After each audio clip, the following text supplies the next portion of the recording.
Ons gaan vanoggend voort met ons behandeling van die Heidelbergse Katekismus en ons gaan daarby Sondag 7 stil staan.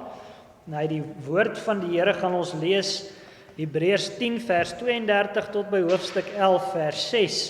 En ons gaan ons dan in die besonder bepaal by vers 1 van Hebreërs 11.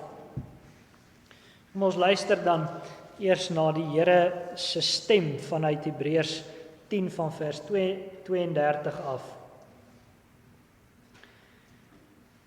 Maar onthou die vorige dae waarin julle, toe julle verlig geword het, 'n groot lydensworsteling deurstaan het, gedeeltelik omdat julle deur smaad en verdrukkinge 'n skouspel geword het, gedeeltelik omdat julle deelgenote geword het van die wat in so 'n toestand verkeer het.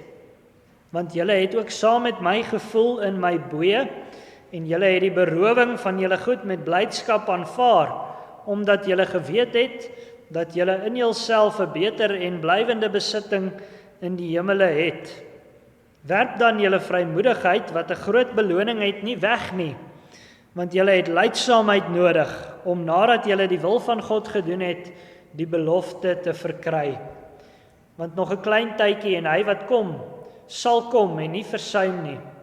Maar die regverdige sal uit die geloof lewe, en as hy hom onttrek, het my siel geen welbehae in hom nie. Maar by ons is daar geen onttrekking tot verderf nie, maar geloof tot behoud van die lewe. Die geloof dan is 'n vaste vertroue op die dinge wat ons hoop, 'n bewys van die dinge wat ons nie sien nie. Want daardeur het die mense van die ou tyd getuienis ontvang. Deur die geloof verstaan ons dat die wêreld deur die woord van God toeberei is, sodat die dinge wat gesien word nie ontstaan het uit sienlike dinge nie. Deur die geloof het Abel 'n beter offer aan God gebring as Kain, waardeur hy getuienis ontvang het dat hy regverdig was, omdat God oor sy gawes getuienis gegee het, en deur dieselfde geloof spreek hy nog nadat hy dood is. Deur die geloof is Henog weggeneem om die dood nie te sien nie, en hy is nie gevind nie omdat God hom weggeneem het, want voor sy wegneming het hy getuienis ontvang dat hy God behaag het. En sonder geloof is dit onmoontlik om God te behaag, want hy wat tot God gaan moet glo dat hy is en 'n beloner is van die wat hom soek. Tot sover uit die Here se woord, en dan luister ons saam na Sondag 7 van ons belydenis, vraag 20. Word al die mense dan weer deur Christus salig, soos hulle deur Adam verlore gegaan het? Die antwoord nee, maar slegs die wat deur 'n ware geloof in hom ingelei word en al sy weldade aanneem. Vraag 21. Wat is 'n ware geloof?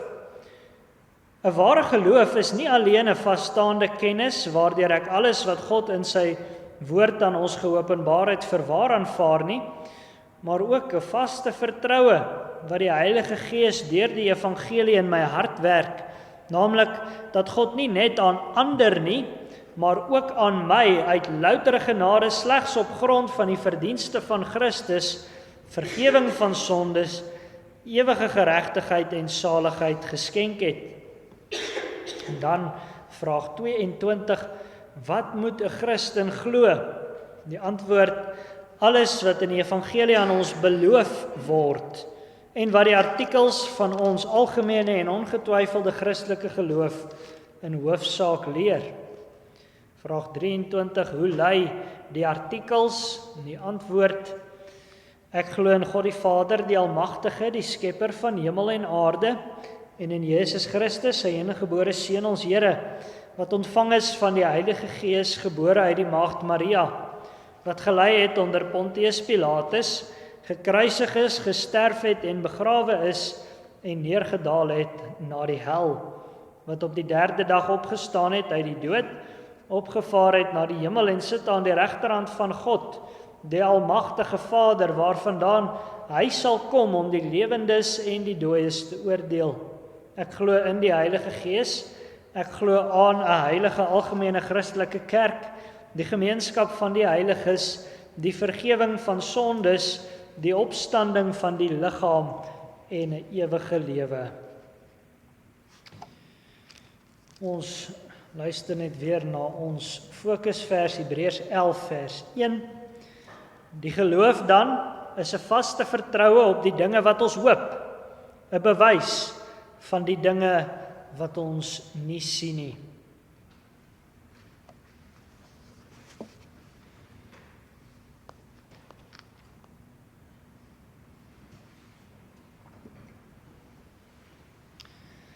Geliefde gemeente, God het in sy alwysheid Christus vir ons geskenk tot regverdigmaking, tot heiligmaking, tot volkome verlossing. So het ons gehoor toe ons verlede keer by ons belydenis stilgestaan het. Ons bely vanuit die Here se woord die geweldige probleem van ons gemeenskaplike sonde-elende en ons bely ook ons eie onvermoë om onsself uit ons sonde-elende te verlos. Jy kan jouself net so min daaruit help as wat jy jouself aan jou eie kuif uit die water uit kan tel. Van nature is ons inderdaad sonder hoop en sonder God in die wêreld. Maar God openbaar in sy seun Jesus Christus die enigste weg om wel uit ons sonde-elende uit te kom, die enigste weg tot saligheid, die enigste moontlikheid op hoop. Deur die eerste Adam het ons almal in elende beland, deur die laaste Adam, Jesus Christus, is daar uitkoms. Hy het met goddelike krag as mens die volle toorn van God in ons plek gedra en die perfekte lewe vir ons geleef. In hom is daar vir ons hoop, in hom is daar die heerlike verwagting van die saligheid.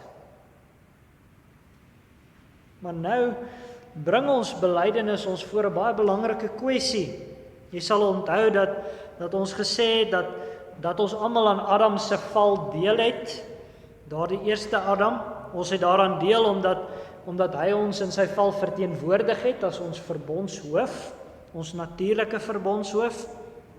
Ons het ook daaraan deel omdat ons sy gevalle sondige natuur deel, ons aard is sondig. En nou kom die vraag in ons belydenis, maar as almal dan aan die eerste Adam deel het almal dan sommer ook aan die laaste Adam deel? Is die hoop op die ewige lewe wat Christus verwerf het, iets wat enige iemand sommer maar outomaties weer verkry? En dan antwoord ons in ons belydenis baie duidelik, nee, Christus is nie sommer maar net outomaties myne nie. Daar is iets wat nodig is om aan Christus deel te hê. Geloof is nodig.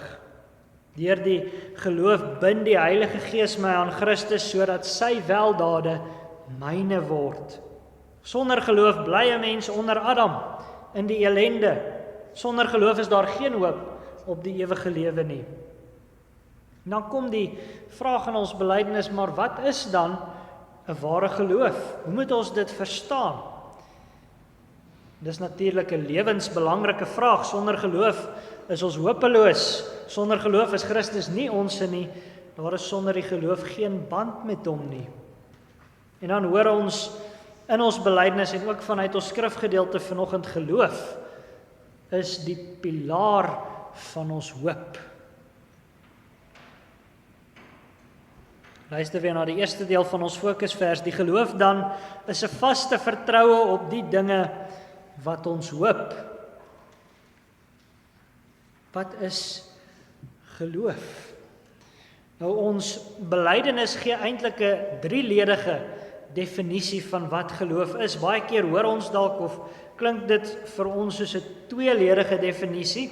Ons ken die geuite verduideliking, geloof is kennis plus vertroue.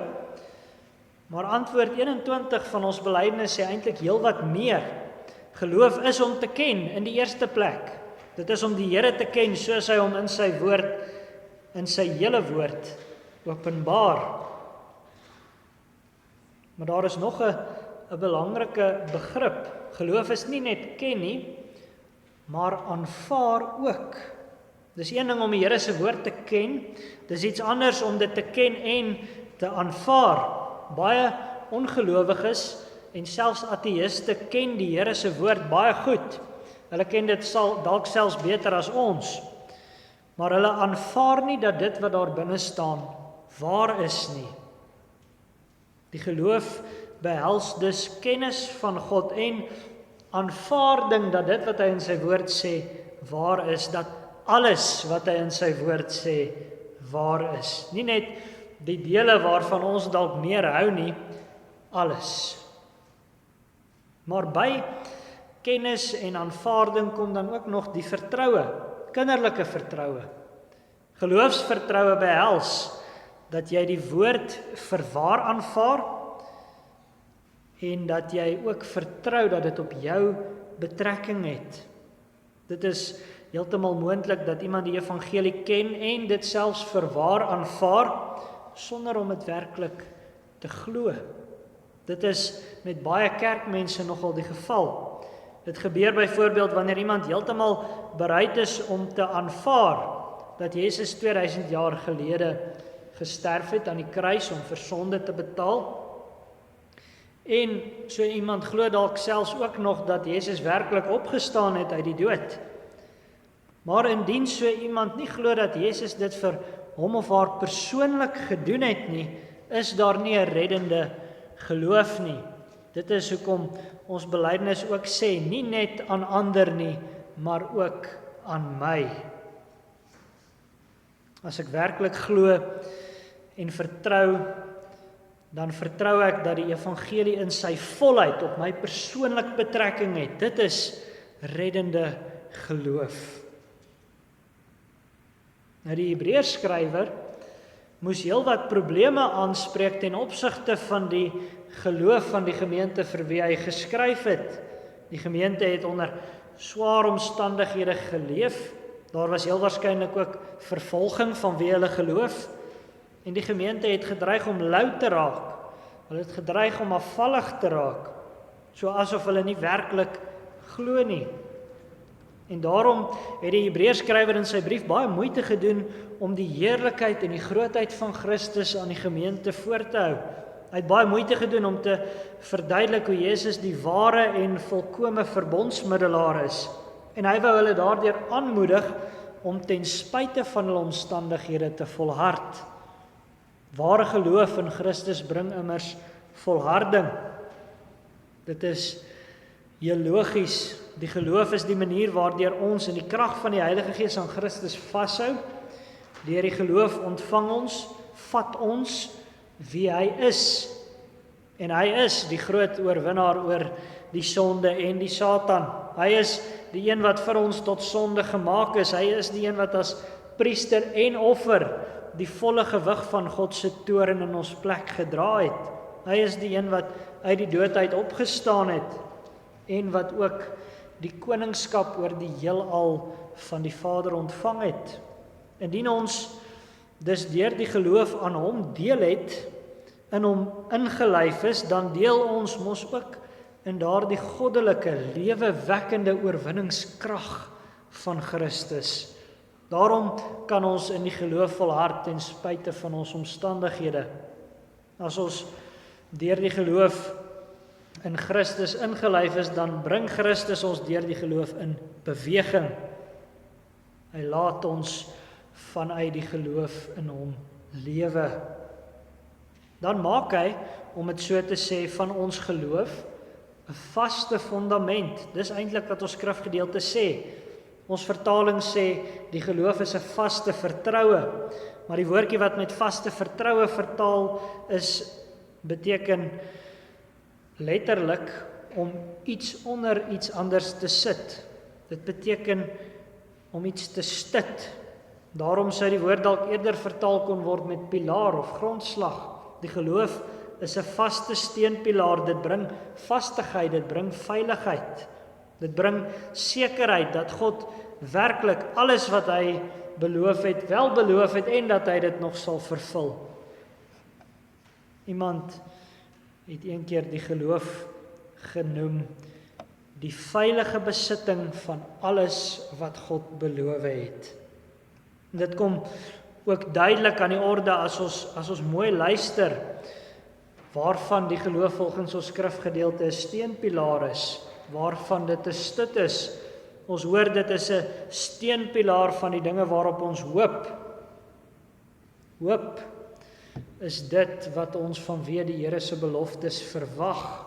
Die geloof is dus 'n steunpilaar vir die verwagting van dit wat die Here beloof.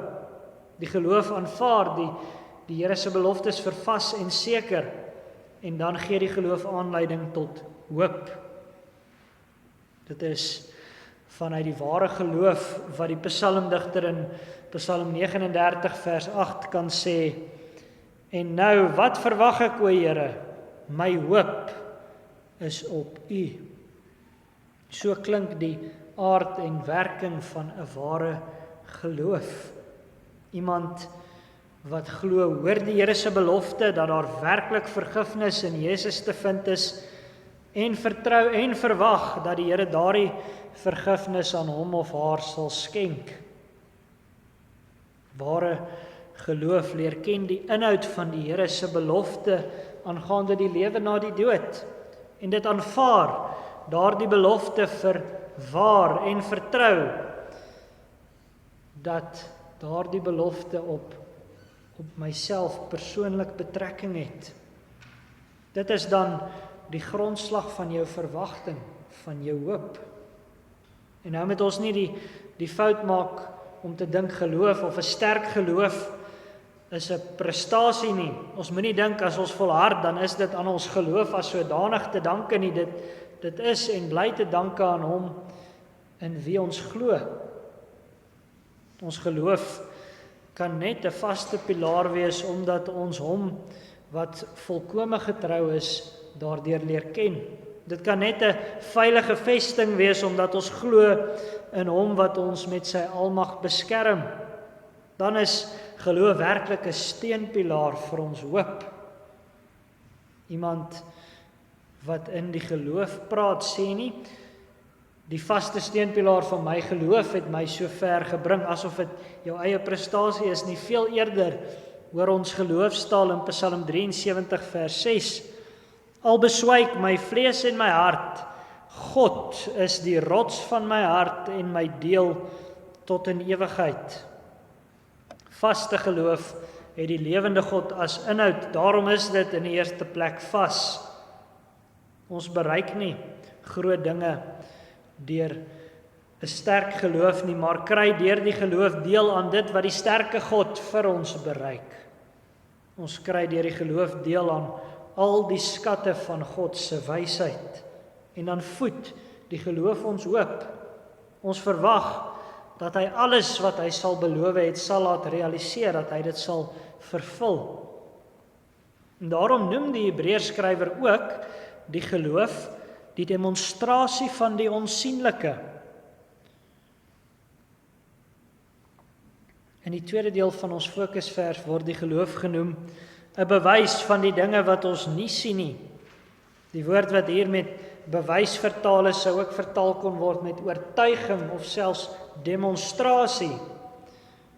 Uiteraard dui hierdie beskrywing op geloof. Die geloof is soos 'n demonstrasie binne in die mens. Dis 'n vaste, lewende oortuiging. Dis 'n oortuiging wat so sterk is dat dit net so goed is soos 'n bewys. Die geloof verwerklik in ons harte dinge wat nie gesien kan word met ons sintuie nie. Onsienlikhede word deur die geloof in ons sigbaar.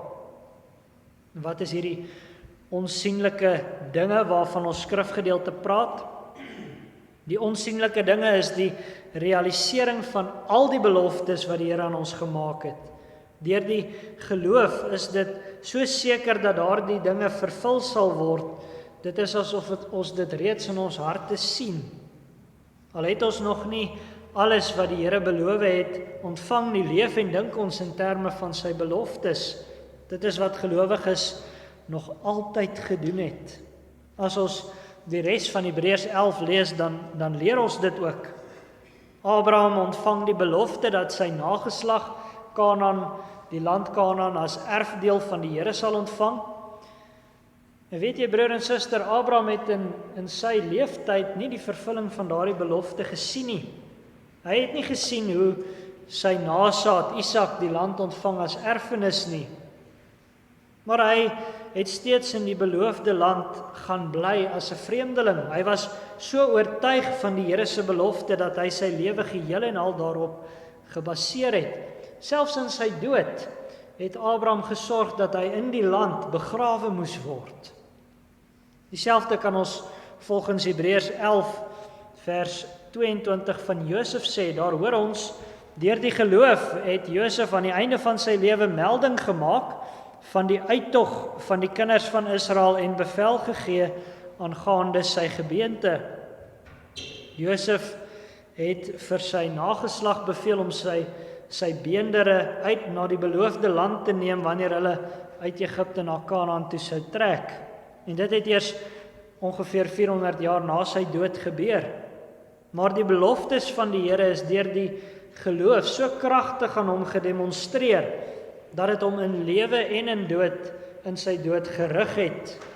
En weer eens, hy het nie die vervulling van daardie beloftes met sy sintuie waargeneem nie. Hierdie vaders het van ouds af iets kardinaal belangrik van die Here geken, aanvaar en vertrou. En dit is dat sy beloftes te groot is om in 'n gevalle werklikheid met die sintuie gesien te word. Dit gaan nie daaroor dat die Here maar net sy beloftes uitstel nie. Sy beloftes is so groot, so heerlik, dat die gelowiges altyd daarvan meer kan en moet verwag as wat hulle met die oë kan sien. Hulle het van die Here se beloftes destyds meer verwag as wat hulle in hul omstandighede kon waarneem.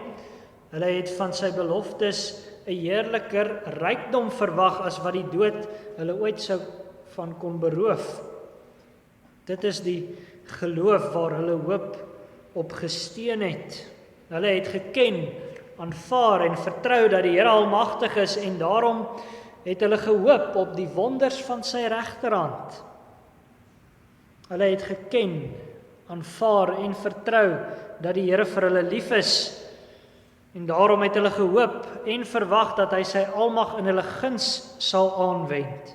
Hulle het geken, aanvaar en gehoop dat God getrou is. Daarom het selfs die dood nie hulle vertroue op sy beloftes gekwes nie. So het hulle in 'n ware geloof geleef en gesterf. So het hulle gehoop. En werklik, sy beloftes was te groter as wat hulle kon waarneem. Want hy het hom nie net bemoei met hulle vir hulle lewe in die tyd nie, maar met 'n lewe in die ewigheid. Hy het hom nie net bemoei met hulle liggaamlike welstand nie, maar met die ewige welstand van hulle siele. Hy het hom nie net bemoei daarmee om vir sy volk 'n klein stukkie plek op die ou aarde te gee nie, maar om vir hulle 'n nuwe aarde as ewige beloofde land te skenk. Hy het hom ook nie net bemoei met 'n enkele volk nie, maar onder die menigte van nasies vir hom 'n volk geheilig. Daardie belofte hoor ons in Jesaja 49 vers 6. Hy het gesê, dit is te gering dat u my knegt sou wees om op te rig die stamme van Jakob en terug te bring die gespaardes in Israel. Ek het u gemaak tot 'n lig vir die nasies om my heil te wees tot aan die einde van die aarde. Dit is die Vader se woorde aan Jesus. Een volk is te min vir my beloftes. Daarom het hy Jesus as lig gestel vir die nasies. Ag, en Jesus het die Almagtige se wonders vir ons kom wys. Genesing en bevryding van bose magte sou kom deur sy optrede. Hy het die Vader se liefde vir ons kom wys. Ons hoor in Johannes 3 vers 16, want so lief het God die wêreld gehad dat hy sy eniggebore seun gegee het, sodat elkeen wat in hom glo nie verlore mag gaan nie, maar die ewige lewe kan hê. Die liefde van God in Christus is bekragtig vir hulle wat glo. En ook het Jesus die Vader se trou aan ons kom openbaar. Toe Maria met Jesus swanger geword het, het sy gesing. Hy het sy knegt Israel bygestaan, sodat hy aan sy barmhartigheid sou dink, soos hy tot ons vaders gespreek het, aan Abraham en sy nageslag tot in ewigheid. God het as vervulling van sy beloftes veel meer gegee as wat sy kinders van ouds met hulle oë kon sien. Vrede met die Allerhoogste het geword versoening vir al ons sonde. Gemeenskap met die Allerhoogste het geword inwoning deur sy Gees. Die lewe in Jesus se opstanding het geword die ewige en verheerlikte lewe. Land het aarde geword, 'n volk het volkere geword. Die graf het geword 'n getuienis van onsalige opstanding wat nog wag. Christus maak van slawe konings en van kindertjies die eerstelinge van sy ryk. So het die gelowiges van ouds af geglo en gehoop, en ons weet dit vandag, hulle hoop het nie beskaam nie. En so word ons ook opgeroep om te glo en te hoop. En die Here beloof ook ons hoop sal nie beskaam nie, vir sover dit gevoed word natuurlik met sy beloftes.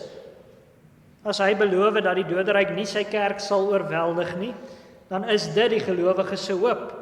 As hy beloof dat die sagmoediges die aarde sal beerwe, is die geloof in hom die vaste pilaar waarop ons hoop rus. As hy beloof dat hy onder ons wil rus, reeds nou, dan is dit die gelowige se hoop in alles wat hy of sy doen. En daarom is dit belangrik dat ons vanoggend afvra, wat is my hoop, my verwagting? Wat voed my hoop? Wat vorm dit? Is dit my geloof wat my hoop ondersteun? Ware kennis, aanvaarding en vertroue in die Here? Broer en suster, wanneer ons onsself hopeloos bevind, dan beteken dit ons moet ons geloof mooi ondersoek. Waar is my kennis van die Here gebrekkig? Watter dinge in die Here se woord aanvaar ek dalk nie? In watter sake is dit vir my moeilik om te vertrou dat die Here dit ook vir my bedoel? Die Here beloof in Psalm 37 vers 3 tot 4. Vertrou op die Here en doen wat goed is, bewoon die aarde en beoefen getrouheid en verlustig jou in die Here, dan sal hy jou gee die begeertes van jou hart. As ons in die Here verlustig, dan gee hy ons die begeerte van ons hart, want dan is hy ons begeerte, en hy sal hom laat vind deur elkeen wat hom soek. Geliefde gemeente, dit is net ware geloof wat kan volhard tot aan die einde. En dit kan alleen volhard omdat Jesus volhard het in sy taak. Dit kan alleen volhard omdat die Heilige Gees met die krag van die opgestane Jesus in ons werk. Soek daarom jou krag en hoop in die Here se beloftes. Ken en aanvaar alles wat hy vir jou sê. Vertrou op hom. Jesus is immers die getroue getuie dat God sy beloftes nooit sal verbreek nie. Glo, al sien jy nie. Want so hoor ons van die gelowiges van ouds in Hebreërs 11 vers 13. In die geloof het hulle almal gesterwe, sonder om die beloftes te verkry. Maar hulle het dit uit die verte gesien en geglo en begroet, en het bely dat hulle vreemdelinge en bywoners op die aarde was. Amen.